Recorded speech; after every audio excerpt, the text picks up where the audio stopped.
मोदी हुकूमत को अक़लियतों बिल्कुल मुसलमानों से नफरत को ख़त्म करना पड़ेगा। अस्सलामु अलैकुम वरहमतुल्लाहि वबरकातुह।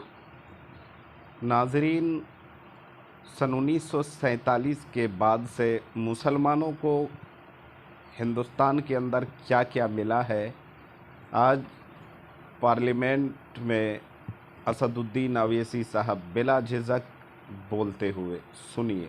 बजट की स्पीच में फाइनेंस मिनिस्टर ने 4 बरादरियों का जिक्र किया।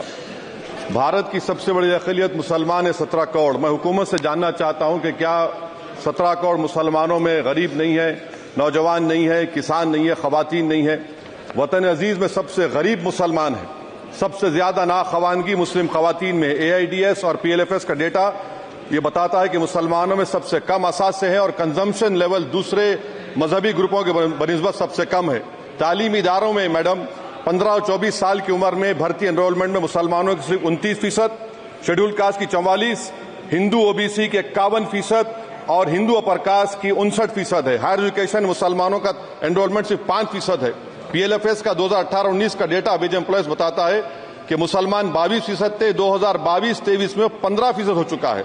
सेल्फ एम्प्लॉयमेंट में मुसलमान हिंदू सिख से ज्यादा 58.4% है। रेगुलर वेज एम्प्लॉयमेंट में सबसे कम मुसलमान है 15% और कैजुअल लेबर में सबसे ज्यादा मुसलमान 26% है। तो मुसलमानों का शेयर रेगुलर एम्प्लॉयमेंट में लॉस हो रहा है एम्प्लॉयमेंट का। मुसलमान नौजवानों का न रोजगार मिलता है, ना तालीम के मौके, ना हुकूमत उनको कोई तरबियत सहूलत दी जाती है। मैं मोदी हुकूमत को एक मुसलमानों का अछूत बना दिया है, ना कोई सियासी नुमाइंदगी है, ना मुल्क की तरक्की में इनका कोई हिस्सा दिया जा रहा है। मोदी हुकूमत को अक़लियतों बिल्कुल मुसलमानों से नफरत को ख़त्म करना पड़ेगा।